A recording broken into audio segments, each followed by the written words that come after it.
Hey everybody, and welcome to another edition of On the Sidelines with Hagan and Hunter, alongside the coach, Hunter Price. I am Seth Hagan, and welcome to the program, everybody. It was another great weekend of college football, and felt like we had to start off the show with that one. We lost one of our own. Quentin Groves was one of the greatest Auburn defensive linemen in the university's football history. And that cut right there was from his final regular season game as an Auburn Tiger. The guy finished his career being on the winningest senior class in Auburn history, on top of that being the sixth straight time that Auburn had beaten Alabama. And that's kind of what Quentin Groves meant to the Auburn family, and gone at 32 is just so soon. So soon. It really was a sad day, but a great time to remember just how great Quentin Groves was. I think he was on about 8 NFL teams. Yeah, I think people have kind of forgotten about how great Quentin Groves was. Yeah. Because, when he went to the combine, he was diagnosed with a rapid heart, and a lot of teams passed on him, and a lot of teams didn't want to hold on to him because of that. But then when that news broke, I just started reading, and you forget how great of a football player Quentin Groves was. 26 career sacks, tied for first in Auburn history. 50 wins, most for a senior program in Auburn history. He was a special talent. Yeah, he really was. Also, the single game sacks record holder. I think he had 4 in a single game. Not only that, against Kentucky. 7.5 sacks as a freshman, 4 against Kentucky. Right. And just what he did was just remarkable. Yeah. Throughout his entire career, he was really a guy who set that precedent. And people forget that he was on that 2004 team as a redshirt freshman. I mean, that team was so utterly stacked. Only history will pretty much tell us who all from that team ended up being a great NFL player. And Quentin Groves was certainly one of them. I can already give you that. We could look it up. I'm about to of look. course, I'm about to look it up. No, that 2014 is a lot better than people think. Oh yeah. Well, go ahead and look it up. Yep, and I'll run through some of the bigger stories. Of course, folks, Auburn was out of action this past weekend, so Alabama went ahead and took Tennessee to the tool shed for everybody here in the state of Alabama. That was a really embarrassing blowout in Knoxville. The Tide completely overtaking the balls in pretty much every single aspect of the game. It was never really close after that second quarter, and Tennessee only scoring on a short field after they turned the freshman Jalen Hurts over. And honestly, it was pretty hilarious. Unless you had money on that game, you had to you really had to laugh at it, because I mean, this is what we get after 4 years of Bruce football over at Tennessee. Like this is what we get after 4 total recruiting classes, all this talent, all this braggadocio, all this off-season hype throughout the last 2 years, and it ends in a 49-10 beatdown in Knoxville. You put a lot of thought into this, haven't you? Man, I told you I was going to rip them. Alabama. I told you. This was absolutely pathetic. This was supposed to be the biggest game of the year. I mean, you're bringing in some big words. I mean, Alabama brought it on Saturday. You're bringing it tonight. That's all I got to say. That's what I have to do, man. We only get one night a week to do this, and so I'm going to let people know how I feel. It was a joke. But did you really? Joke. I know a lot of people. Whether it's Florida or Tennessee, it doesn't really matter. The SEC East once again is going to throw out some paper champion to get destroyed in Atlanta. Well, I think Florida's better than you think. Maybe with Del Rio back, we shall see. But boy, I still wouldn't give them a chance in Atlanta. I would not give Tennessee? Florida a single chance. Florida, I'd give them a chance. I'd give Tennessee more of a chance than Florida. I'd give Florida a chance. No, I would not give Tennessee a chance.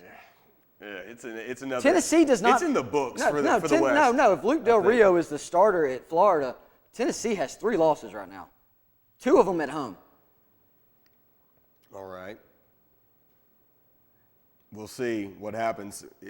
We'll see because they have to play LSU. They have to play Arkansas. Mm-hmm. They still got to play some of their tougher games. So we'll see what ends up happening. But I mean, I don't know. I haven't thought Tennessee. I haven't thought much of Tennessee. I liked them at the beginning of the year. Started watching them. Wasn't a big fan. Yeah, right off the bat, they've been underperforming. And then we started putting the numbers together, and Tennessee is really just ranking 8th, 9th in the SEC. Average. On our power rankings. I mean, they're not as good as people think. Now, they're not a bad team, but they have they've had just a ton of injuries.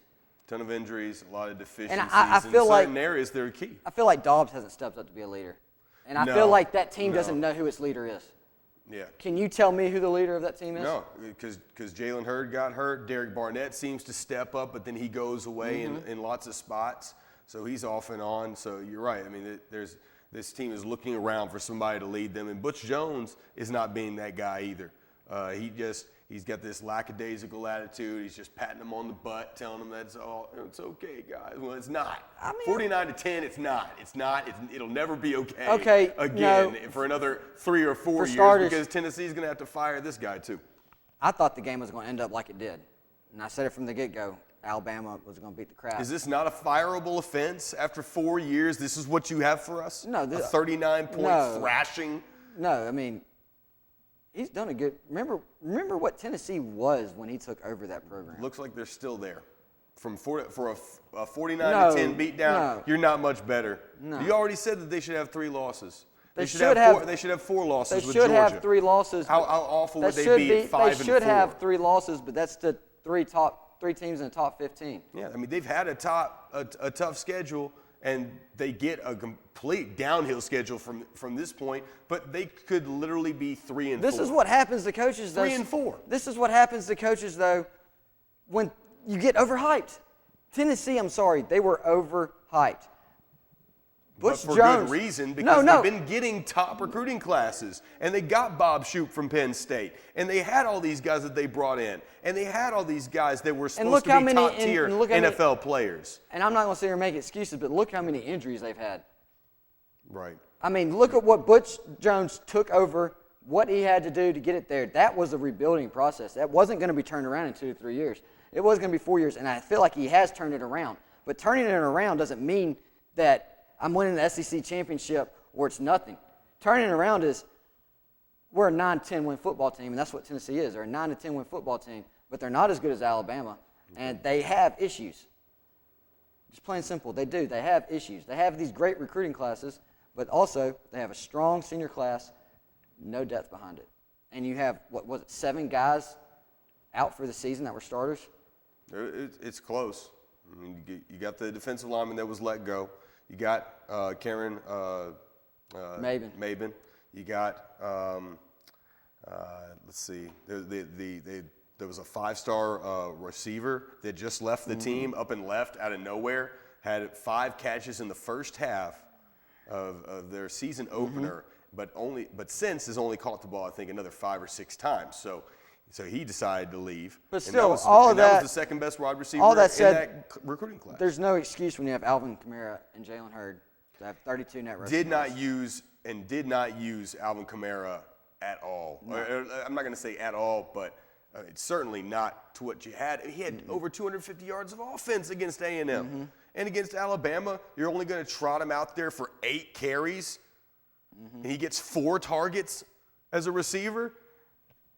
That's absolutely inexcusable. I mean, inexcusable. But, when it comes down to it, Alabama just dominated the game in every statistic. I mean, penalty. Jalen Hurts. The only thing touch this kid. The only thing Tennessee won was penalties. They had 1 penalty for 10 yards. Yeah. Jalen Hurts. I mean, he's looking like Lamar Jackson out there. Like guys can't corral this kid. He's got this poise that you never see out of a true freshman, especially a quarterback. He's mature beyond. But hey, we got a call right here on the phone lines. Let's see what we got. Yeah, just hit that. Caller, you're live on the sidelines. What you got on your mind? Bama Brent on the line. Hey, Bama Brent. What's up, man? Hunter, Steph, how's it going? Can't complain, man. Going pretty good. Yeah. How are you doing? Yeah, man. Good, man. How's the weekend? You know, It's beautiful, man. My weekend was beautiful, but it was long. I ended up in Athens working the Georgia Vandy game, so I got to see a great upset. Great weather Okay. as well. And felt some rain. It actually sprinkled a little bit over there. Really? Yes. Some rain down I here. haven't felt rain in like 2 months. that is true. That is true. There has not been any No, rain. But my weekend was long. Yep. I'm Besides sorry, the fact, Georgia. We're going to talk also about Go ahead. the weather happened out in Knoxville, Tennessee. Oh, there was rain out there too. Rain and touchdowns. There was a flood. Bo Scarborough is still running through Neyland Stadium. I'm telling you, man. He's still there.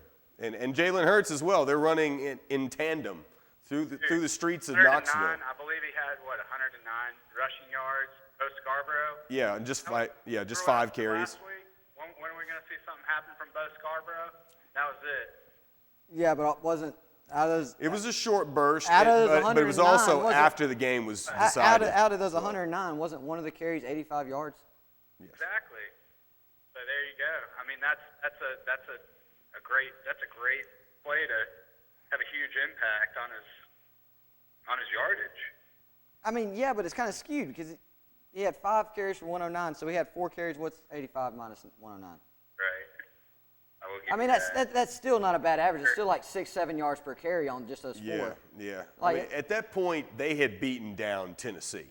They had completely beaten them down. And so you're already beat down, and then a guy who looks like Bo Scarborough, who is basically Derrick Henry incarnate, just slower and slightly shorter. And basically Tennessee's got their 2s and 3s out there, and you gotta tackle that guy. Like, good luck. exactly. Yeah. Appreciate it. What was Yeah. how was Let me your also get- cigar? Oh, I'm sorry. That's Let it. me also get y'all's opinion on that hand to the face. Like, Oh, Scarborough's hand in the face. I didn't see this. He put after that touchdown run, he put a hand in the face of the Tennessee Oh, yeah. guy, a fan right there in the end zone. I'm not gonna think too much of it, but it is kind of lame when it's at the end of the game. It's not even a big touchdown in view of the whole game. So, I mean, I don't know. It comes off a bit haughty. And on top of the fact, Bo, that you know that you've underperformed to this point. You were supposed to be the number 1 guy, and you don't really deserve to put your hand in the face of anybody right now because you're getting shown up by freshmen.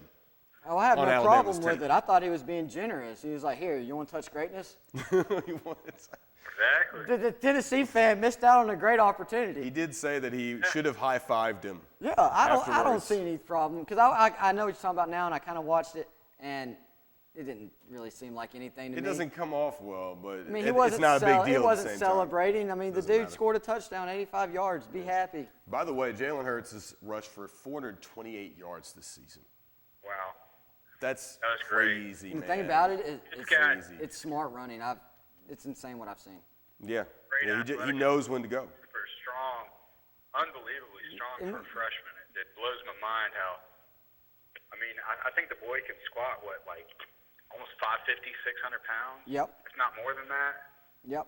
Yeah, I mean, I'm talking stand and squat. I'm not talking leg press. Yeah, he's a power lifter. I mean, it's absolutely insane what he can throw up, and it's amazing to me his IQ. And now, if you look at Alabama, they do. I guarantee you that playbook is shrinking. Like, it's a very simple playbook, but Kiffin is so smart about putting him in the right positions and not putting him in the situations to force things. Okay. Yeah, I mean, he's just a wizard when it comes to that toy chest that he's got down in Tuscaloosa. Bama Brent, man, we appreciate you calling the show, buddy. Hey, guys. Yeah. Thank you Well, so hey, much. before you go, biggest game of the season, of course, this Saturday in T-Town. What's your prediction for A&M Bama? I think A&M Bama. Let's go. I'm not going to go overpowering. Let's go 21. Let's go 21-7. 21-7. I kind of like that Wow. score. Wow. I kinda like I that would have score. thought it would be a little more high scoring, but I like that score. we'll take it. 21-7. But I don't want to go too high on this. I Yeah. am proud that we've gotten are non-offensive touchdowns every game, so that's good. Yeah. If that streak continues. You throw that in, I mean, probably 35-7. I would think so too. Oof. Hey guys, thank y'all. All right, man. Take care. Have a great week. Brent, right. Thanks, buddy. Bama Brent on the phone line. You can call just like he did. You got 15 more minutes to do it before we bring on NFL agent Dan Smith. He's going to talk to us about some college football stuff and one of his new signees, Devontae Lambert, a guy who went undrafted from Auburn but is now making plays for the Tampa Bay Buccaneers. So we got to go pay some bills. Everybody stick around. More on the sidelines in just a moment. Head to Carl Cannon. Their dream team makes it real easy to do business. This is Tyler Herron at Carl Cannon Chevrolet, Buick, Cadillac, and GMC. Did you see behind me, I got one of our Z71 Chevrolet Silverados. We have many like it. This is actually a Tuscany truck. It has a lift kit and the aftermarket wheels and tires. We are a Tuscany dealer. Come down and see us in Jasper, Alabama, and Carl Cannon Boulevard off exit 65, or you can give us a call at 205-384-5561. Other dealers can't? Cannon can. Carl Cannon, Chevy Buick GMC Cadillac in Jasper.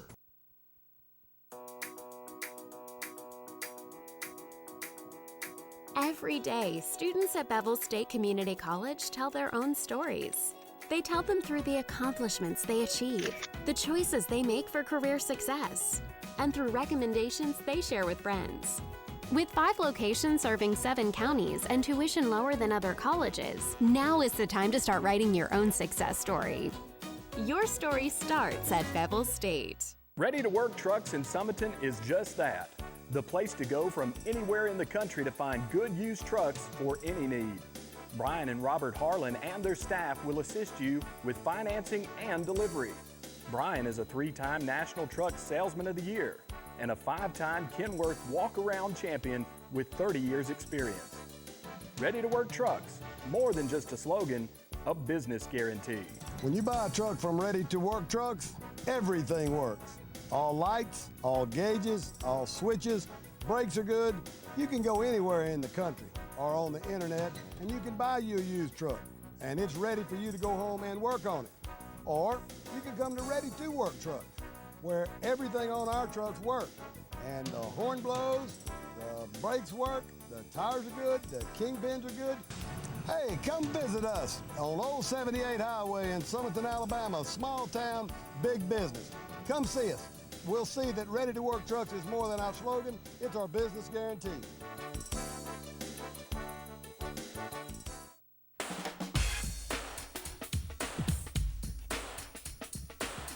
What's up, everybody? How you doing on a Monday night? I'm Seth Hagan, alongside Hunter Price. We are on the sidelines, and we were on the sidelines this past week during some college football. It was fun, and I mean, that's what we're talking about. Bama had a big win. Auburn did not play, but still plenty of action to talk about. I wanted to get to one of the more high-flying games, Ole Miss, Arkansas. That was a great game, a game that I really thought that Ole Miss would pull out there at the end, but the OTS formula thought otherwise. OTS formula thought otherwise, and I kind of felt like Arkansas was going to win that game. That's now 3 in a row against Ole Miss. Take note, everybody. That means something. 3 in a row is no joke. I mean, Ole Miss just could not stop Arkansas. Plain and simple. Yeah. On defense, and that's their problem, and they're going to deal with this every year because they have the 13th or 14th worst defense in the SEC. Yeah, I mean it's not good when you look at the numbers. It's you can tell that they're deficient, and we've talked about it all year. It's because of their depth. Once that first group goes, there's nobody else, and so people just light them up. And once again, Brandon Allen taking advantage of another SEC secondary. He is. Well, a lot of that has to do with these teams. I think all these teams are stacking the box still and trying to stop the run. Sure. And now it's just gotten to the point where Brandon Allen's gotten in just such a groove that he's just picking people apart. I mean, the guy can play. Not Brandon Allen, Austin Allen. Right. We got to get that right. Yeah, Austin Allen. You mentioned Ole Miss lacking in a lot of defensive categories. They are actually not in the top 10 in a single category defensively in the SEC. Let me ask That's incredible. They're not in the top 10 in a single SEC defensive category. Fine. And what are they ranked? They're still in the top 25. Did they keep them in the top 25? I'm pretty sure they did. Yeah, I mean, I would be surprised if they changed. But them even up still, because, even last, I mean, why even wouldn't they? Even They were giving them so much even credit. going into the game, what were they? They were 3-2, and I think they were a top 15 team. They were a top 15 team. Because they were ranked higher than Arkansas. They were ranked 12th. They were ranked 12th at 3-2. Go find me, maybe ever. Yeah, they're 22nd and 23rd in the two polls. Go find me ever an SEC team that doesn't rank in the top 10 of a single defensive category that's ever been in the top 25. You'd be challenged to find that. People's minds are so stuck on this offense that they're forgetting what wins. Right. That's defense. It's true. I'm sorry, it doesn't matter how good your offense is. A&M had great offenses when they came to the SEC. Did they do anything? Nope. No, they didn't. Still nothing. No, they didn't. When do you think that they'll pass Missouri for appearances in the SEC championship game? It's going to take a while, isn't it? I mean, they've already got to get 3, and that's without Missouri sneaking in there and getting another one in the future. They've never been in the SEC championship, have they never have. Missouri already been there twice. They've won one. In 3 years. They've won one, but they haven't been in the SEC championship game. They have won an SEC championship. A&M? A&M? I thought you were talking about Ole Miss. No, I was talking about Missouri. Missouri. You're talking about A&M. You're talking about A&M in Missouri. Yes. Oh. Yes. When will A&M pass Missouri, or will they? I mean, it's going to take them a minute. I don't know. It's going to hard. I mean, they obviously have their best chance of their SEC tenure this Saturday. So, I mean, but Alabama, I believe, is a pretty heavy favorite. But they always start slow at home. A&M has to jump on them from the get-go. No, I think this is a closer. It's going to be tough because A&M's got a great defensive line, a great front seven, guys who are leading the SEC in tackles, guys who are leading, or at least in the top 10 of tackles for loss and things like that. We already know the numbers and the names: Deshaun Hall, Myles Garrett, Dalen Mack. These are household names at this point. So.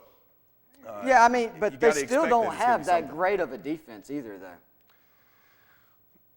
I think they're doing pretty dadgum good. On defense, let's go look at A&M's rankings real quick. They're 7th in the SEC in rush defense. Okay. Middle of the pack. Middle of the pack. Pass defense, they are last. They are last in the SEC. A&M is last in the SEC in pass defense. But they're not allowing people to score.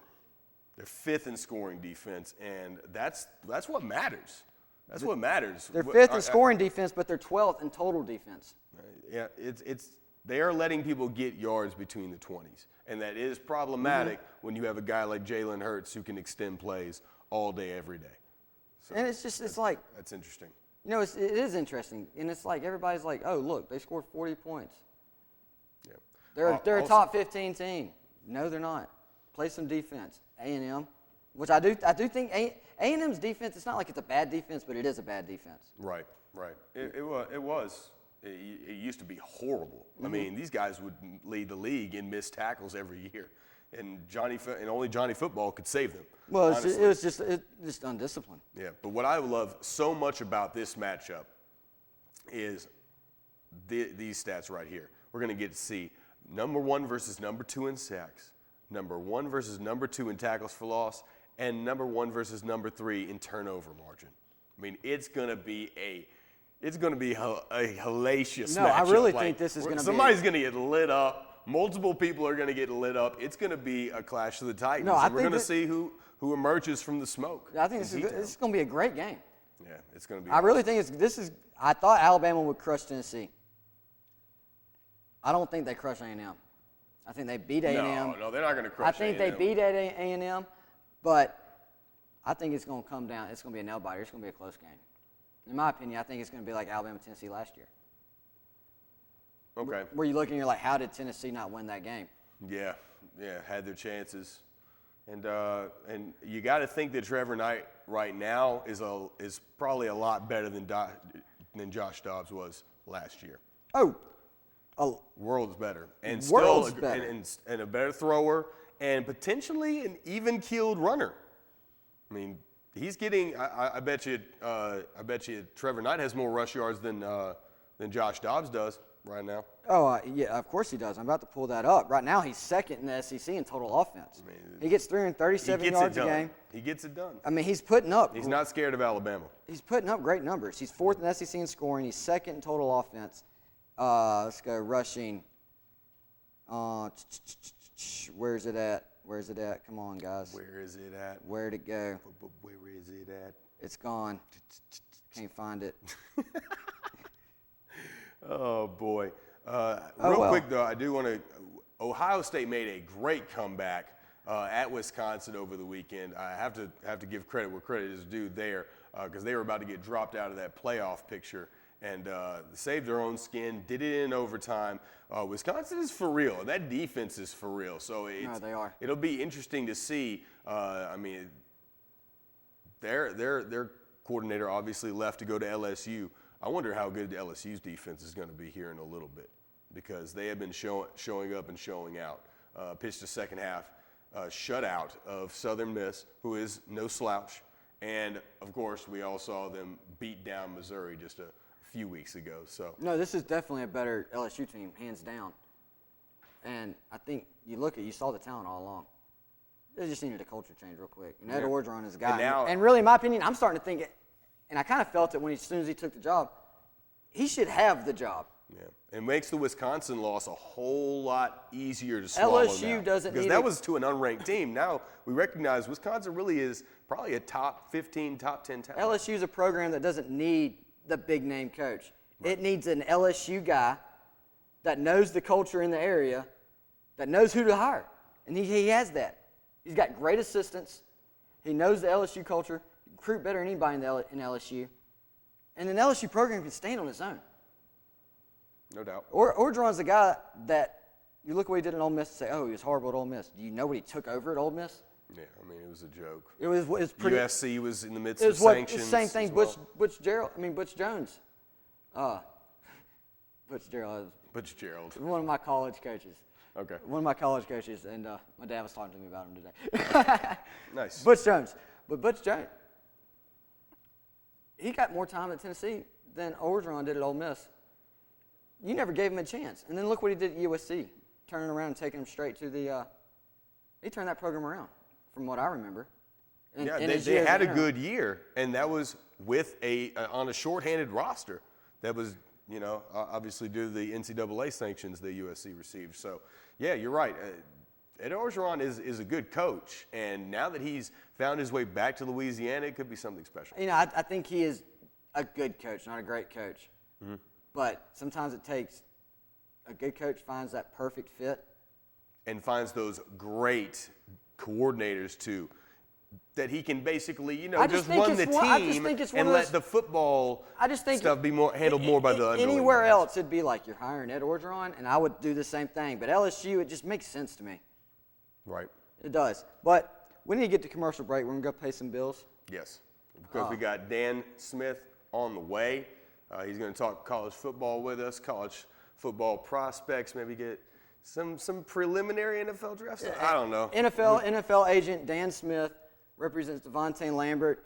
His agency, Inspired Athletes, he's a partner in. If y'all want to look him up, had an article in the Fortune. No, what is it? What's the Fortune 500? No. Is that the way it is? No. I don't know. Better Business Bureau? No. Forbes. I'm running Forbes. out. Okay, the Forbes list. Forbes, yeah. Okay, I'll take Forbes. You got to check this guy out. I'll take Forbes. He knows what he's talking about. We'll be back to you in a bit. Head to Carl Cannon. Their dream team makes it real easy to do business. Here at Carl Cannon Chevrolet, we offer a wide variety of vehicles. Trucks is one of our main things that we have here. We offer them that can be dinghy-towed, flat-towed, and we also have vehicles that can tow between 3,500 pounds all the way to 17,500 pounds. So if you need a vehicle that can just take you to church on Sundays or pull the load on Mondays, we've got them all right here for you, Carl Cannon. Been here for 50 years. Come see us in Jasper. Other dealers can't? Cannon can. Carl Cannon, Chevy Buick GMC Cadillac in Jasper.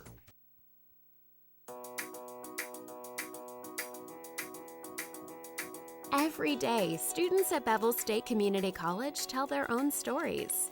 They tell them through the accomplishments they achieve, the choices they make for career success, and through recommendations they share with friends. With 5 locations serving 7 counties and tuition lower than 4-year colleges, now is the time to start writing your own success story. Your story starts at Bevel State. From Mobile to Florence, from Auburn to Tuscaloosa, for all your commercial or private paving needs, is Alabama's premier surfacing company. 20 years experience has the equipment and personnel to handle any job anywhere in the state of Alabama. Call 205-648-3117.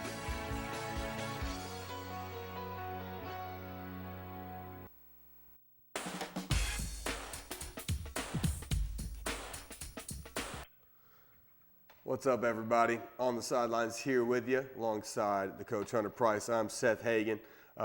We've just been talking about some college football, how the past weekend went, looking ahead to some matchups. But right now, on the phone, we have Dan Smith. Dan Smith is a guy that we've had on the show before, and he's going to talk with us about some college football, pro football as well. Hunter, give us a little more info on Mr. Smith over here. Yeah, Dan Smith, NFL agent with Inspired Athletes.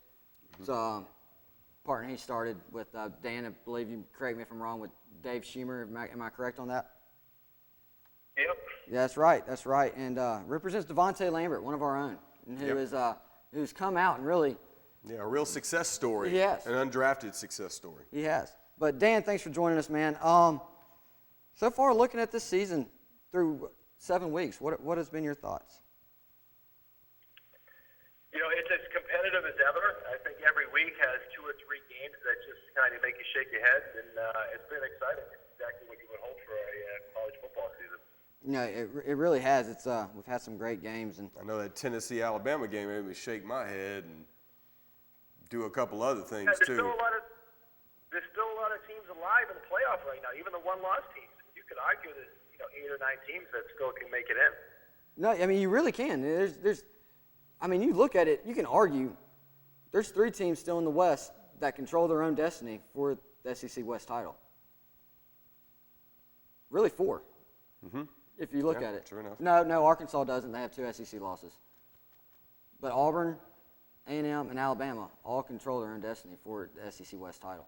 So, I mean, it's one of those, you never know what's going to happen right now at this moment. Yeah. But Auburn does need Alabama to beat A&M, though. So for a brief moment, Auburn fans will be pulling for Alabama to give A&M that first loss. Are you sure in the about league. that? Oh yeah, because A&M's undefeated. I don't think that matters. I don't think Auburn fans pull for. I don't think it matters what it is. Well, if A&M finishes undefeated, even if Auburn beats Alabama at the end of the year, I mean, yeah, I get they're what still you're saying. going to end up losing that bid. So for a second, Auburn fans, you're going to have to root for Alabama for just a week. But going forward, I mean, who else has got a chance to beat Alabama other than A&M and Auburn? It's a pretty short list. I mean, and by short, I mean nobody.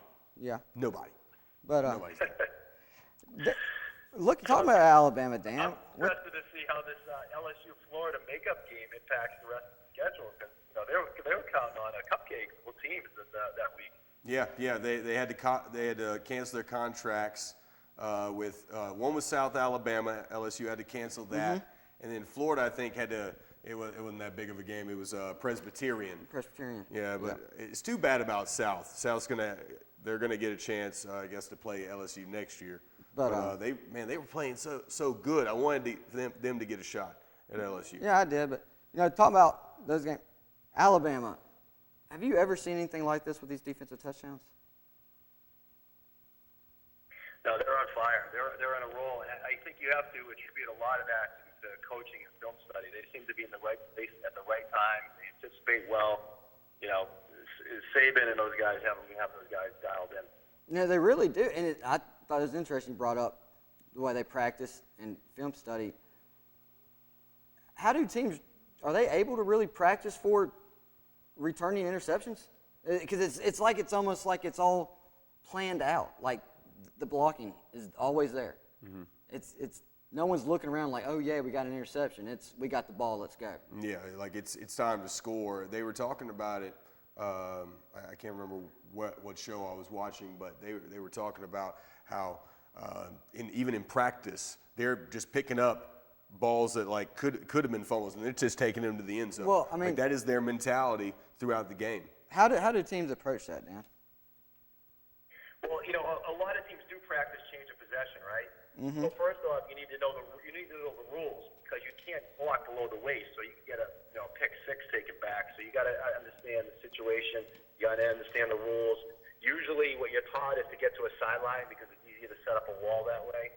If you're on a deep interception return or something like that. So the fact that they're probably practicing change of possession quite a bit, and then going into film study and not only understanding what the concepts are, but knowing it so well that you just react. You don't think, see it, and you go. And that's the difference between the good teams and the so-so teams. The teams that can play fast and react. And Bama's always been able to play fast. Yeah, they really are. And it seems like, I know on defense they get real complicated with their defense, and it's my philosophy of basketball: have a complicated defense and a simple offense, and it seems like what Alabama does.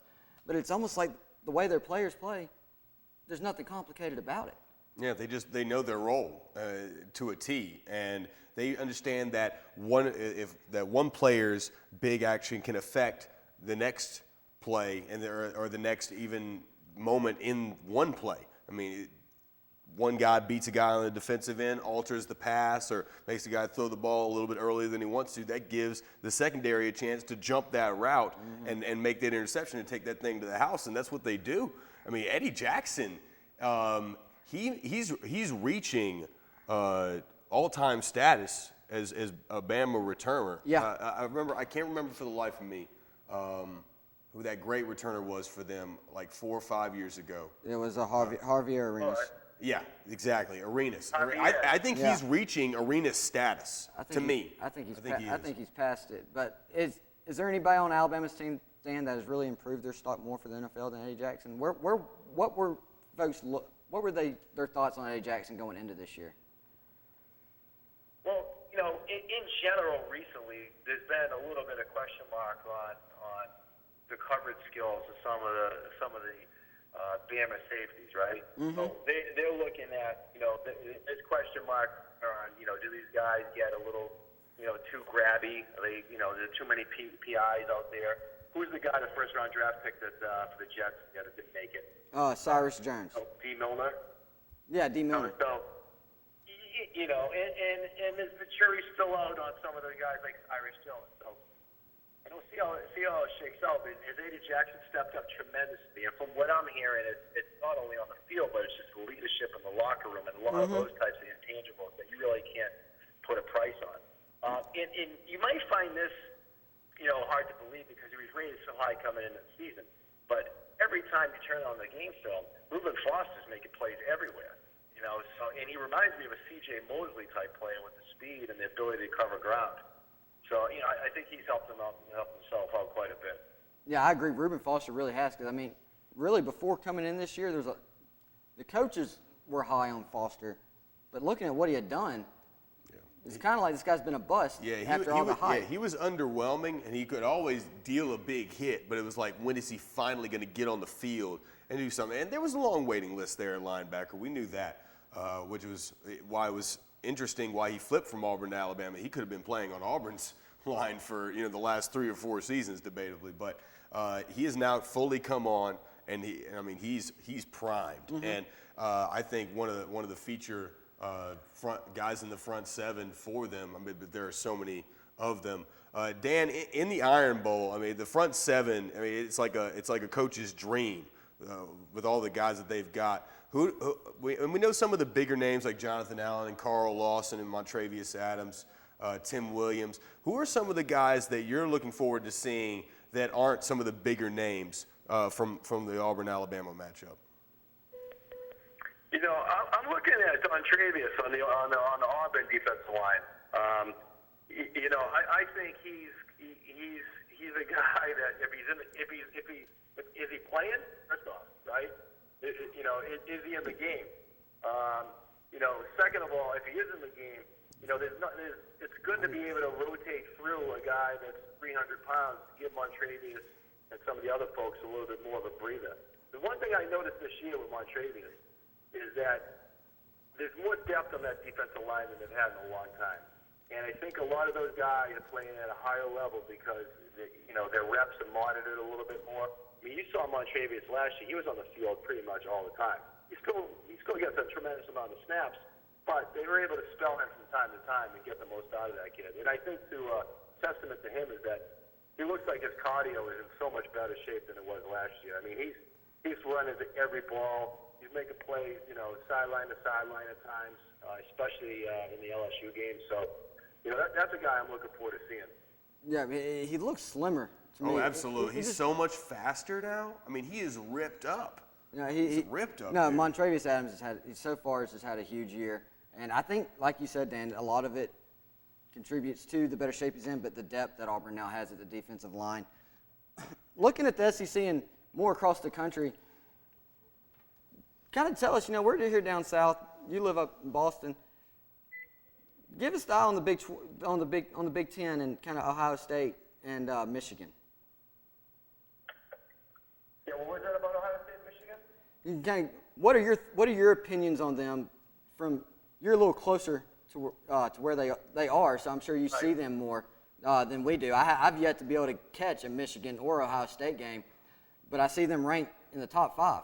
Yeah, and to piggyback off on that, is Nebraska for real? I mean, they jumped into the top 10, and they did a decent job this weekend against Indiana.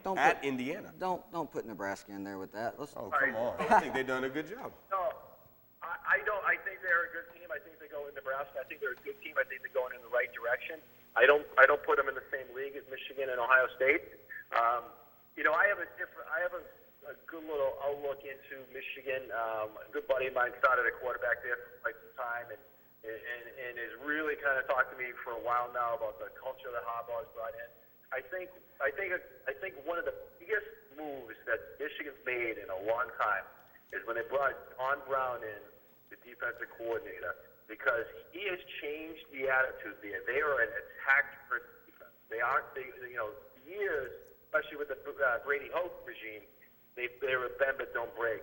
He is bringing pressure all the time from all different directions, and it was his idea to put Jabril Peppers, move him up to linebacker from safety.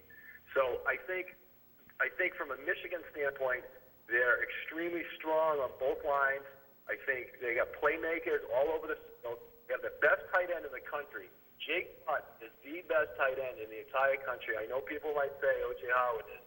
Jake Butt is a man. And I think when you look at Ohio State, they're so battle tested, especially J.T. Barrett. That's a quarterback. How many years? He's been in college for 15 years now? It's been forever. It seems like it. And another thing with Ohio State, which is, you got to give Urban Meyer a whole lot of credit here, is that, he lost, I think, 9 underclassmen to the NFL last year, like 18 players in the NFL in total. And look where they are now. They're number 2 in the country. They go on the road to Wisconsin. For most of the first half, Wisconsin controls that game. They hang around, and they get it done when it matters most. So I would say Ohio State is extremely mentally tough. Urban Meyer, I believe, is undefeated on the road, true road games, since he's been at Ohio State. That's just going to be a battle. That game this year is in Ann Arbor, and that's going to be something special. I can't wait for that. And a friend of ours on Facebook Live just said he can't wait to see Alabama, Ohio State in the playoff. We may get to see that. That would be a great matchup to see. But Ohio State really is, and you mentioned it, Urban Meyer is really the closest thing to Alabama at this point. I mean, in terms of losing all this talent to the NFL and still somehow remaining in the top 5. Yeah, he's a master recruiter, and I think he has this year, at this point, in ESPN's class, the #1 rated class. So he's always bringing in talent. He still has that network in the South from his Florida days. And they have facilities. The facilities Ohio State have matches up with anybody throughout the country. So there's a lot to sell there, and he's a smooth guy. If you ever have a chance to kind of talk to him, he's got a way about him that he can get to you and make you want to play for him. Just like Saban does, but just totally different dynamics there. And you're right. If you were going to say what are the 2 best programs over the last X amount of years, certainly those programs. I'd love to see a matchup this year. I know Bama probably wants a second shot at those guys. No doubt. Bama does. And real quick before we let you go, we got to cut the break, pay some bills. Your thoughts on this coming up week? Does A&M have a chance with Alabama? I think they only have a chance if they get up on them early, because every time I watch the game, they're halftime adjustments and the way they come out in the second half. If you don't get up on them in the first half, you're going to be in some trouble there, especially if they get that run game going. I think Texas A&M is going to have to get on them early. I think they're going to have to. They're not going to be able to run on them, so they're going to have to get some, yardage through the year. Hopefully, get a couple big plays. They do have great receivers. They got a lot of speed on the perimeter, so they could present some matchup problems there. So I think if A&M is down at half, I don't see them winning the game. All right. Well, thank you, Dan. It was a joy talking to you, and thank you for joining us this week. Hey, nice talking to you guys. And hey, listen, the season almost flipped on its head last week if NC State can kick a field goal, right? Oh my gosh, you aren't kidding. For real. 33 yards. That's all you had to do. That's Chip it. shot. College football for you. That's the college football, and it shows how important those kickers are. All right, Dan. Appreciate your time, buddy. Thank you. Hey, good to talk to you, man. And all you guys out there, inspired athletes, check us out on the web. Yes, we will. We will. Thank you. See ya. Abby. All right, we got some calls. We got to get to some commercials. Everybody stay on the lines. More on the sidelines here in a second. Hit it. Yeah. Who we got? We're going to get there eventually. We haven't gone to commercial either, guys. We're getting to it. Are we getting to it? We're getting to it. Oh, well, Magnolia Bob, how you doing? We're doing all right over here. How you guys doing? We're doing great, man. We're doing great. How was your weekend? We're chilling. Right, you guys looking really fancy tonight. Yes. Yes. So what'd you say there? We must. Head to Carl Right Cannon. on, right Their behind. dream team makes it real easy to do business. Here at Carl Right Cannon on. Chevrolet, we offer a wide variety of vehicles. Trucks is one of our main things that we have here. We offer them that can be dinghy-towed, flat-towed, and we also have vehicles that can tow between 3,500 pounds all the way to 17,500 pounds. So if you need a vehicle that can just take you to church on Sundays or pull the load on Mondays, we've got them all right here for you, Carl Cannon. Been here for 50 years. Come see us in Jasper. Other dealers can't? Cannon can. Carl Cannon, Chevy Buick GMC Cadillac in Jasper.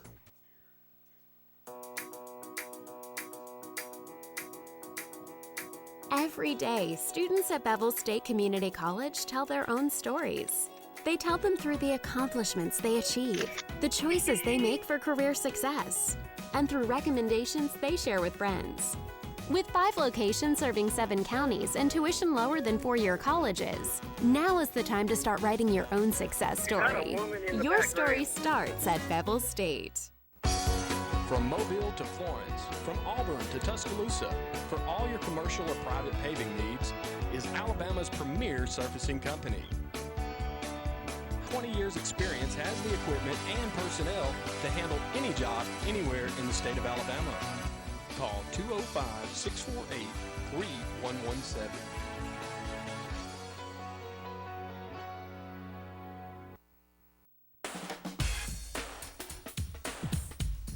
Hey everybody, welcome back to On the Sidelines. Seth Hagen and Hunter Price here with you.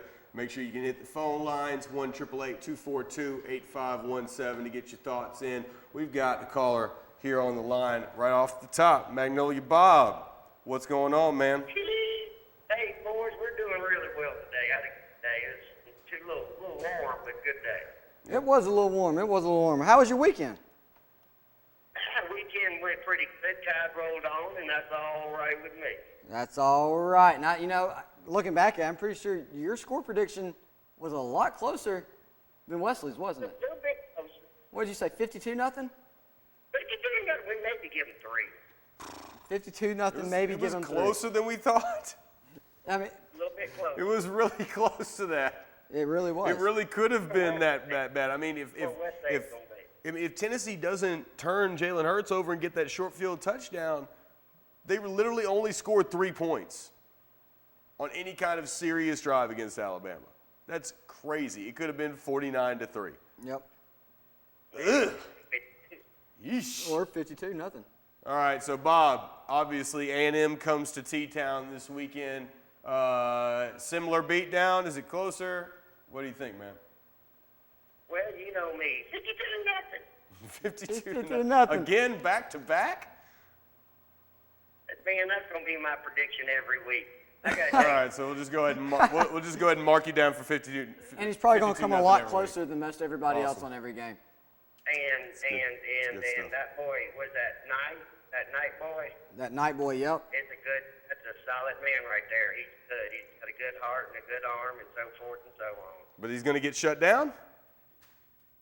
We're not gonna get a shutout, but it'll be a good game. We'll give him 3. Gonna give him 3. All right. Well, Magnolia Bob, 52-3 is your pick. We got a couple more calls coming in, so we're gonna let you go. Well, we did. All right, now y'all be good. Hey, I gotta go. Jeopardy's on. All right. All right, Go then. catch the Jeopardy. Take it later, man. You can get on the phone just like Bob did. Phone number's at the bottom of your screen. That one right there. 888-242-8517. Everybody is the number to call. If you want to get in here and talk some football with us right now, Monday Night Football go on. If you're catching us when you can't see that, that's cool. Cardinals up 7-0, 7 minutes to go, and they just got the ball back. So shutting down the Jets. The Jets are just 1-4 this year, and they have been absolutely awful in terms of quarterback play. So many interceptions already and really wasting a good wide receiver core there. I mean, they got Eric Decker there. They got Brandon Marshall there. What's going on with the Jets? I don't know what's wrong with them. But the Cardinals aren't much better. They're 2-3, so both teams really. The Cardinals will play better than that, though. That's for sure. I'll tell you that. The Cardinals will play better than that. Yeah. But we have another game coming up other than Texas A&M and Arkansas. Yes, we do. I don't know. Maybe we all forgot about it. But number 17 Arkansas is coming to Jordan-Hare, 5 p.m. Saturday against number 21, the Auburn Tigers. Arkansas 5-2, Auburn 4-2. Arkansas 1-2 in the SEC. Auburn 2-1 in the SEC. What are your thoughts? Wow. That's incredible. What's incredible? It's not really. I just named off their rankings. Yeah. Well, Arkansas. My thoughts here are this. Arkansas has been pretty good so far. Their rankings in our rankings, the analytic rankings are pretty good.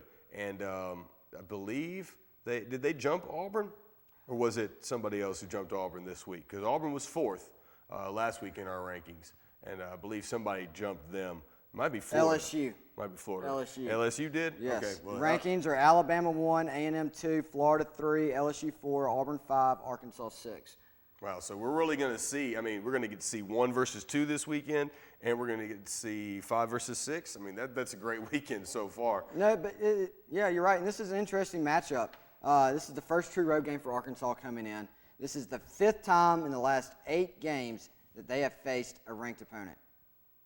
Wow, that's something right there. Third straight game they have faced a ranked opponent this year. And it's interesting. Arkansas,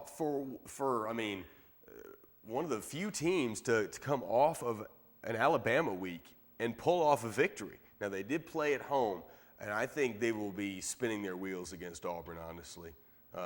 Auburn's really catching them at the right time. Like you said, multiple ranked opponents in a row, multiple games in a row. They're sucking wind right now, and Auburn, coming off a bye week, should not only be prepared mentally for this game, but physically should be the more ready team. They should physically. They're going to be healthier. They should be the more ready team. Yeah. The question, though, is that I'm a little concerned about is that going to hurt the bye week? I just feel like it came at the worst time. Really? I just feel like I'm just really hoping it doesn't mess with Auburn's chemistry and what they started building. Auburn started getting things going. Really started moving their last 3 games. But also had a few injuries they had to heal up. They did, and it was perfect for injuries. It was perfect timing for injuries. But it's just like, does Auburn really want to take a bye week right now? Mm-hmm. Honestly. It is a little earlier than it has been. That was my thought on it. I was like, just feel like they should let them get a couple more games in a groove, and then take a bye week later in the season. It's going to be an interesting game. I mean, these are behind Alabama, A&M, and Florida. Auburn and Arkansas are the top teams in the SEC, and Auburn. It is worth mentioning. Auburn heading into a pretty critical stretch right here. 4 SEC teams in a row, and I think that's really why the bye week was placed where it was. They got to play Arkansas at home, go to Ole Miss, Vanderbilt comes to town, and then you got to go to Georgia. So Auburn really, I mean, they really have no choice if they want to accomplish everything that they wanted to this year, which is SEC West, SEC Championship. They got to run the gamut right here, and I think they can. I think they should beat both of these teams, and it's worth mentioning Arkansas getting at 9 points at Auburn, according to Vegas. So that was a much of Arkansas's favored? No, Arkansas is getting 9 points. Oh, really? Auburn is favored by 9. Really? Yeah. Very interesting that came out. I thought to myself, wow, all the money is going to be on Arkansas, and so they must really like Auburn. They must And when really. Vegas likes you. I like. That's a good thing. I like because Auburn. they love Alabama. You bet your bottom dollar. I like Auburn. Before the show ends, real quick, let's hit these SEC matchups real quick. Okay. Let's do it. 3 minutes. Let's go and start right off the bat. Arkansas and Auburn. Okay. Arkansas, Auburn. Got to go with the Tigers here. They may just get that 9-point win. I don't know. Like I said, I think they're catching Arkansas at the perfect time. Arkansas is tired, and going into home or going on the road to Auburn is not the place where they need to be right now. Because, like you said, Auburn was trucking. I mean, they were just humming at Mississippi State. Yeah, they really, were. Like they hit a stride. I like Auburn as well. I think it's going to be a tight game. I'm going to go 24-21 Auburn in that one. Okay. Next game. Let's see here. UMass at South Carolina. I think this one should be obvious. Yeah, it is obvious that South Carolina should win, but Massachusetts is going to keep it a whole lot closer than 20 points. This is a team that scored, I think, in the 30s against Mississippi State, and right now Mississippi State and South Carolina, they're pretty even in terms of defense. Honestly, I would say that Mississippi State is actually better than them because they won their matchup versus South Carolina handily. Mm-hmm. So, but like I said, Massachusetts is going to keep it closer than 20 points. That may be something to watch out for. Missouri is going to crush Middle Tennessee, but the line is only 6.5. That's interesting. Missouri has gotten rolled up the last couple of weeks. Missouri's got some issues right now. Yeah, they've given up 40, and Middle Tennessee has a great offense. They have a great offense. That may be something to watch. And, yeah, Missouri's just they got some flat tires down there. All right, Mississippi State at Kentucky. Boy, Mississippi State at Kentucky. Oh, boy. Mississippi State at Kentucky. Oh, well, we only have so much. Mississippi State. I'm going to say Mississippi State. They need something to happen in Kentucky. They're just going to screw up in this spot. They should win. Kentucky wins. That's my pick. All right. Ole Tennessee. Miss, LSU. LSU. Yeah. LSU. And Ole Miss is going in the wrong direction. A&M, Alabama. What are the rankings say that Ole Miss will win? Yes. The rankings say Mississippi State will win. The rankings say Kentucky will win. Just so we can rankings say that. Kentucky will win. All right. Bama, A&M. Alabama. End all, be all. Alabama. I'm just going to say Texas A&M to be different. All right, everybody.